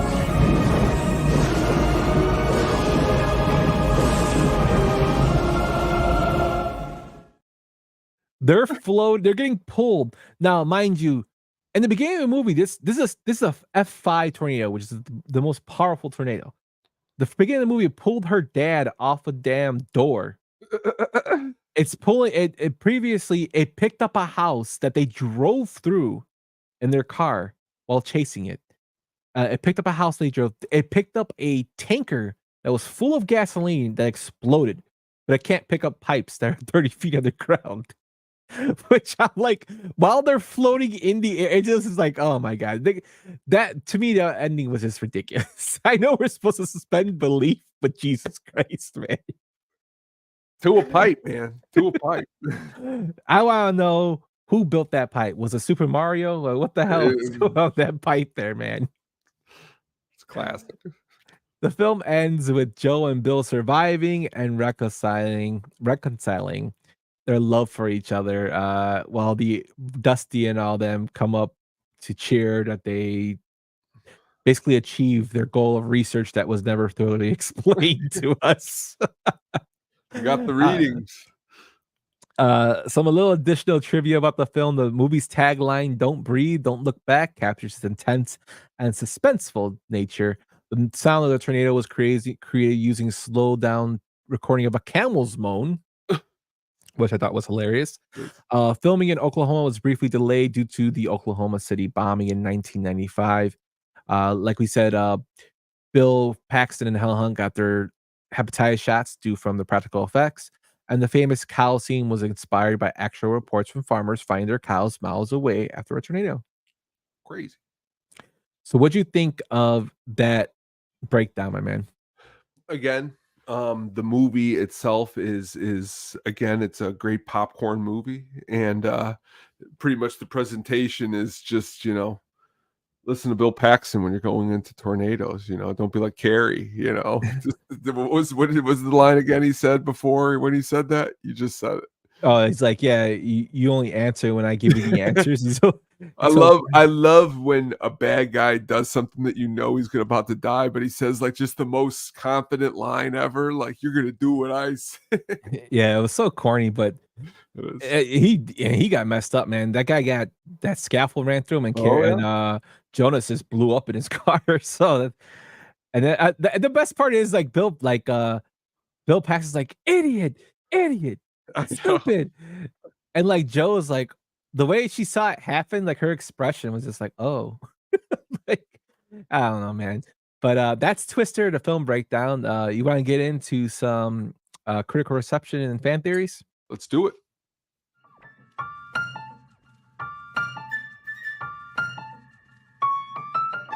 You know that fat cocksucker says I look like the Shah of Iran? Who does? Tony. I never got that at all. The movie had a budget of $92 million and made $494 million at the box office. So it was an international hit. Bailman Jack says Bill is the best tornado chaser, vampire. He does it all. Yeah, he almost got killed by a twister. So he could have been killed by a twister, a Terminator, a predator, and an alien, and a vampire. The vampire. Oh yeah. With a very loud and bass-heavy surround channel, this film was notorious for destroying sound speakers in theaters worldwide. Yes, it's very loud, this film. Very, very loud. I actually, even though some of the clips I played were loud, I actually had to lower the gain in them because they were blowing my damn eardrums out when I was playing them. And that's a lot for me because I listen to everything loud. In a public Q&A at a screening of the film, Bill Paxton said he didn't meet executive producer Steven Spielberg until a year and a half after finishing the movie. He said Spielberg greeted him with, "Thanks for making me a lot of money." So you know what's important. After Bill Paxton died in 2017, Spotter Network choreographed 200 storm chasers to spell out BP with their GPS tracker blips on a radar display to honor him. This kind of tribute had only been done 5 times before, and it was the first time it has been done for someone who wasn't a storm chaser. That's how inspirational this movie is to storm chasers. It got them out there, I guess, put the work out there for the public, which, do what you gotta do, man. That's true.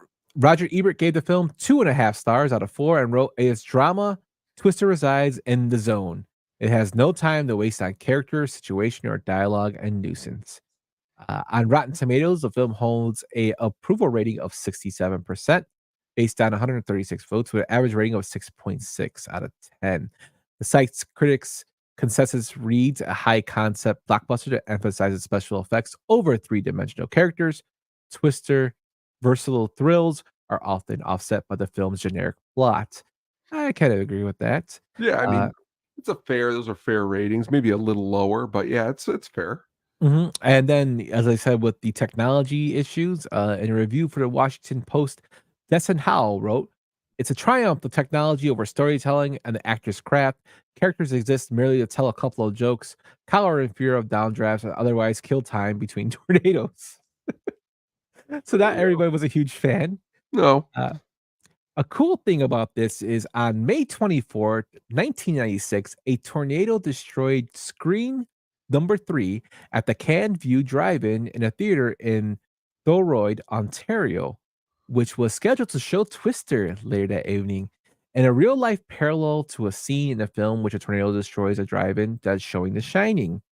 The facts of this incident were exaggerated, as they often are, into urban legend that the theater was actually playing Twister during the tornado, which would have been cool, but it's kind of crazy that it destroyed a theater just like it did in the movie. That is. Following the film's release, the number of meteorological majors in the United States increased by about 10% in the late 1990s. The University of Oklahoma, which collaborated with production but didn't want to be mentioned in particular, saw its meteorology program double from 225 to 450, and a grant from the Universal Studios allowed development of a mobile radar. Universal also funded the NSSL meteorologists to go on a mobile tour in the eastern half of the country, staging safety presentations at science museums in a dozen major cities. Storm chasing increased even as a recreational activity, with tourism campaigns creating chase tours. Bill Paxton later narrated Storm Chasers Sean Casey's 2011 documentary Tornado Alley. After the death of Paxton in 2017, hundreds of storm chasers and users of the Spotter network did that tribute to him due to his influence on storm chasing. And finally, Twister Pinball Machine was created by Sega. And the famous ride at Universal Studios Florida was made in 19 and closed, but from 1998 to 2011 to make way for the famous ride Race Through New York starring Jimmy Fallon. I don't know who wants that, but did you ever go on the Twister ride? Yeah, I told you I did earlier. That's what you were describing it. I was expecting. Yeah. I went to when when Jaws the ride was there. I didn't go during this time period, but it sounded awesome. We went on Jaws too. Because that's been closed though for a while now, hasn't it? Yeah, we went in Jaws. I think me and my wife went in 2014. We went for our honeymoon in Florida. Oh, okay. And then I went earlier when I was in high school. So I think Jaws is closed now. Twister's closed. They had that Alien ride that's closed now. That was a pretty cool one too. That was a cool one too. Yeah, Universal Studios is a cool spot. There was a sequel announced in 2020. Paxton actually envisioned himself directing until he passed the sequel. Helen Hunt was actually interested in writing and directing, but her storyline was rejected. They actually wanted her to come back for a new film, and they wanted her to basically have a daughter of the two characters, and her kind of be the matriarch, kind of like the Aunt Meg of the film. She hasn't commented why she's not in the new film. They decided to do a whole standalone story instead of a sequel with different characters. She hasn't come out and said why she's not in it, or if she opposes it or is for it. The film opened today. Twister's the sequel to Twister opens today on July 19th. So if you haven't seen it, if you're going to see it, let us know how it is. I'll probably be seeing it. I don't know when, but we're seeing it. What about you, Tom? About the same. We'll get to it. It's again. I could imagine that just by what I'm reading. The clip that Brian sent us where De Niro's laughing in the movie theater because Tom Cruise went and seen it in a private screening, and Glenn, I forgot who said that he was just Anthony Ramos said he was just laughing the whole time. That's how much fun Cruise was having in this new movie. I imagine it's going to be visually an upgrade from this one. I can imagine. Yeah, and our theory today is by Spiritual Field _4773 from Reddit, the film theorist subreddit. If you guys haven't been to the film theorist subreddit, there's a lot of crazy theories in there. Our Predator one was actually from that subreddit, which explained all the deaths of them. That was actually a pretty good one. This is a little long one, so I'm gonna get into it as quickly as possible. It starts off with, for quite some time, Melissa's fate has been taken for what we believe to be her word in saying she knows her way back.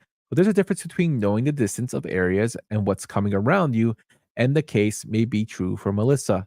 How would this be true? Well, before we get into the evidential part of what happened to her, let's go into what the sequel called Twisters may be going for.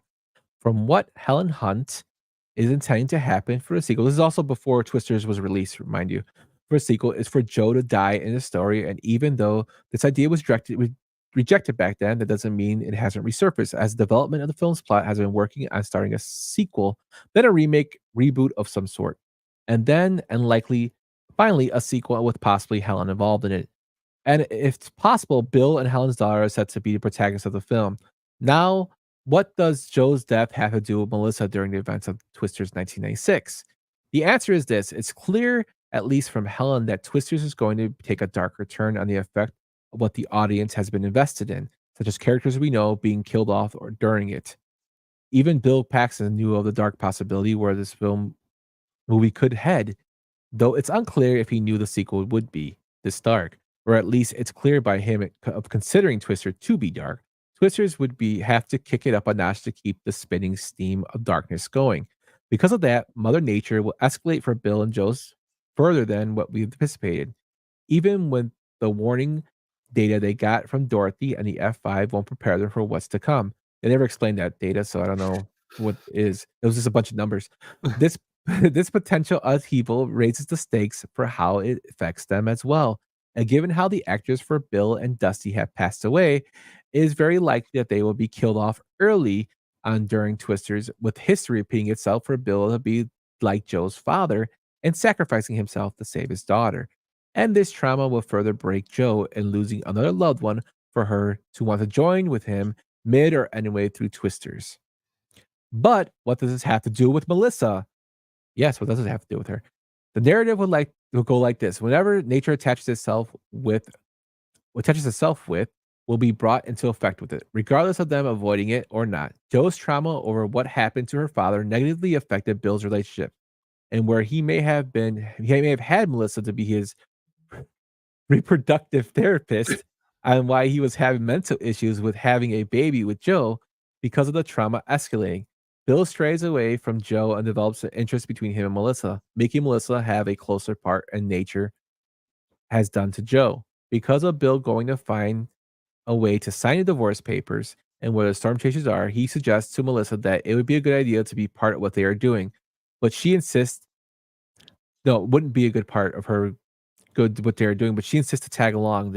Sentence makes no sense.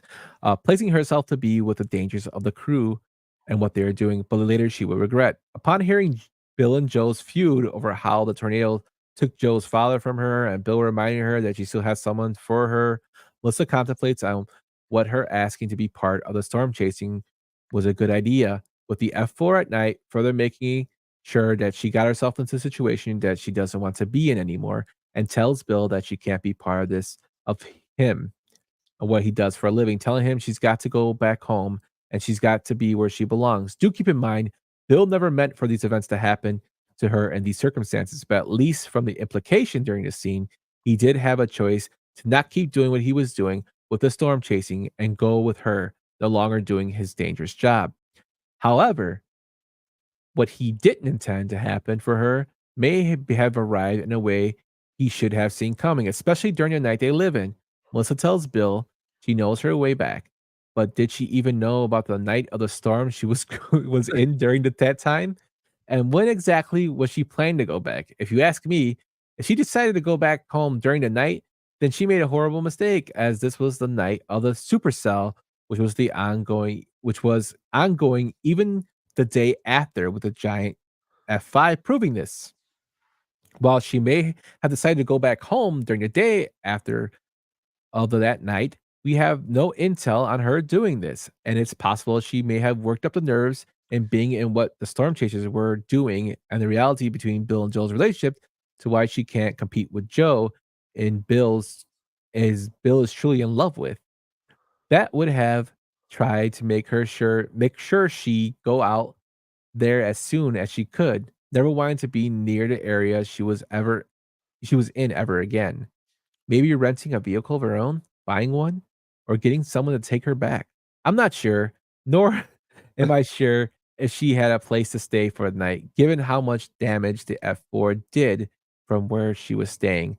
But from what her emotions have been coming across to me during the F3 and F4, she wanted to get out of the storms as soon as possible, which led to her greatest mistake. If Melissa going back at night in a vehicle in a terrible storm that a meteorologist underestimated even before Bill, Joe, and the storm chasing crew encountered the F1 that Jonas was informing them about, which, despite Jonas being a liar, was credible here, and got much worse after the F3 encounter and was reaching its peak during the night that Melissa places herself to be at risk of a storm more dangerous than most of the ones we have in real life, possibly even a tornado on her, where she is killed in the process from it. Dialogue from Jonas. Oh, by the way, the storm's going to be a lot bigger than we anticipated. I got reports of misos all the way from Grand County to Logan.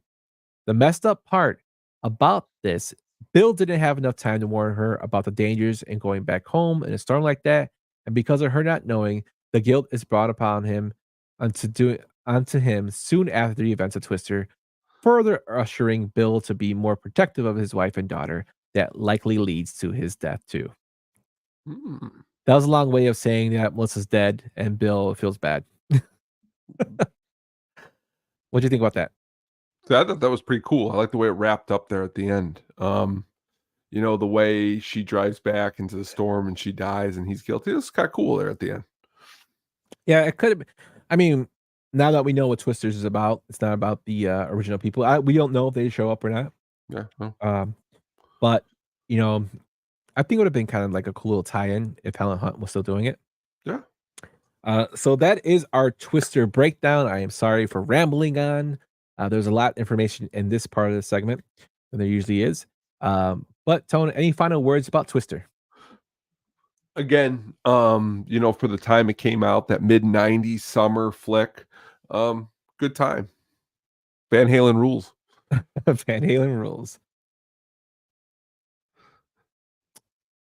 Watching the new one is pretty meh. Oh, Derpy Entertainment. We got our first Twisters review. Watching the new one is pretty meh. Yeah, they're trying to live off a nostalgic film, man. So that wouldn't surprise me if it was meh. But with that tone, let's move into what's coming soon, my friend. Let's do. Let's get ready to rumble. Coming soon. Próximamente. Coming soon. Coming soon. So what we got coming up, Tone? Well, next week we've got another release, and that is the Deadpool and Wolverine movie, or Wolverine and Deadpool.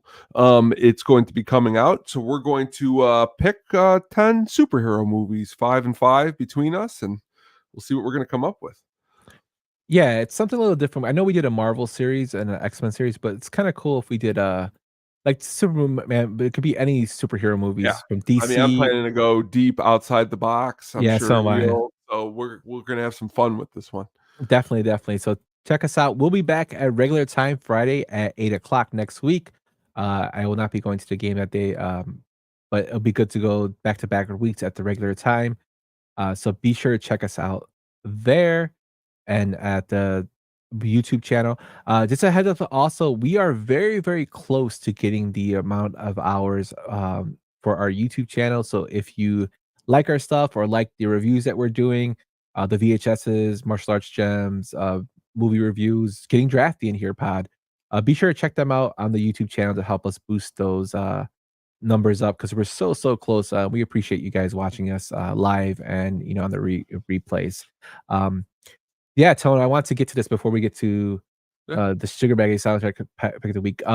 This week has been unfortunately a lot of death in the entertainment industry, and we lost an icon for deadpan humor. Probably one of the funniest people that you wouldn't think was that funny. The man was an accountant, so he was 30 years old before he got into show business, and he's an iconic comedian, and that is Bob Newhart. Big time Chicago Cub fan. He got to see the Cubs win. I remember he was posting the W flag with his Twitter account. Into the Bob Newhart show. He did movies, Elf as Papa, and Elf. My son knows him as Papa from Elf. He was on Big Bang Theories as one of the professors from the show that Sheldon grew up watching.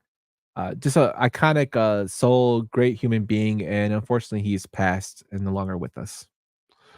It's again a legend, a really awesome comedian. It's sad we lost him. Real quick before we move on to the end here, I fell into a couple movies that honestly I don't know why I've never seen these movies, because they are actually really good movies. Both of these movies starred Angelina Jolie. Outside of my box, I would never, but I was on HBO Max and I watched this movie Gia, where she plays this supermodel from 1998, a really awesome movie. And I watched Girl Interrupted. I never seen that movie with Growing Up was a Winona great movie. Ryder. Awesome performances. Was just blown away by both performances. I was blown away by, again, in Girl Interrupted, some of the like Elizabeth Moss is one of the girls, and Brittany Murphy does a really great job. Again, was just blown away that both of these movies slipped under my radar and I was able to watch them. So that's me coming from a little left out of left field there. Also, she's in the sequel to Cyborg. Is she? Yeah, it's actually a decent movie, Cyborg 2. Oh, I'll have It's to like watch it. yeah, if you could find it, I can't remember where I found it. I saw it a long time ago, but it's actually she actually talks about it. Like people always ask her like, what's a film that she's proud of, and she says that it's a film that nobody ever talks about. Is that one? Sweet. Yeah, crazy lady, but decent actress. But yeah, Bob Newhart passed. R.I.P. to a legend. Hopefully next week we don't have to report on anybody else passing in the entertainment industry that we love. Too much passing. Yeah. Too much passing. But let's get into something a little more positive, a little more happy and positive. Let's go into the Sugar Baggy soundtrack pick of the week. The Sugar Baggy soundtrack pick of the week.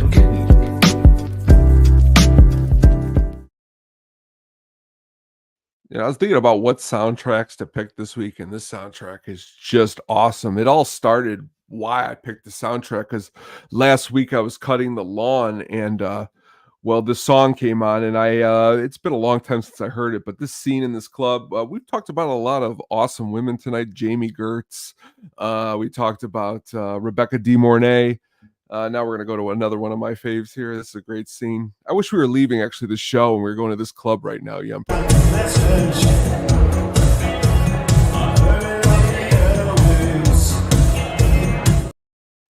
Soundtrack's just loaded with awesome 80s songs, and that song, The Politics of Dancing, just a really awesome song by Reflex.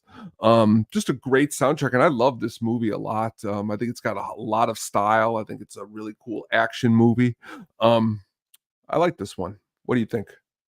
I've never seen this film. You never seen Atomic Blonde?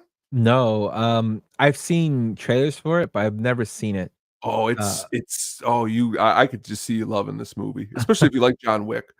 Especially the music in this is your music, like everything that we've started talking about, like Depeche Mode. I mean, it just feels really. And another great performance in this movie is James Marsden. If you like him, he does a really awesome job in this.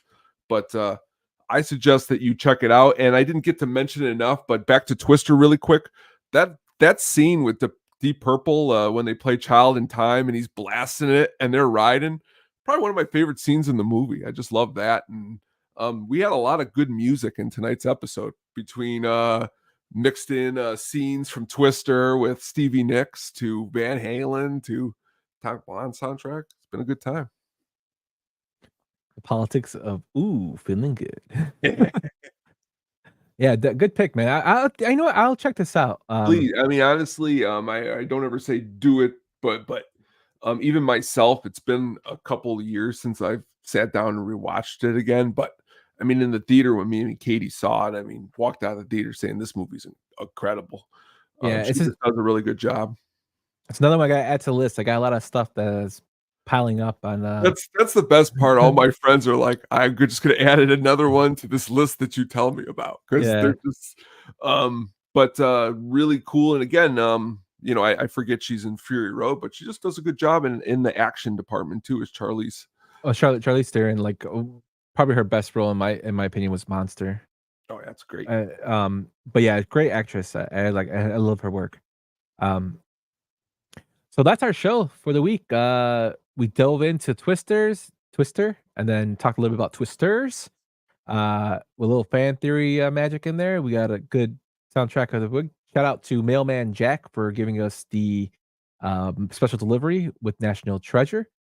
Be sure to check us out at sadisticpenguinstudios.com for blogs, CPG's been running up a storm. He's been talking about some horror movies. He talked about he gave a little sneak peek into Deadpool versus Wolverine.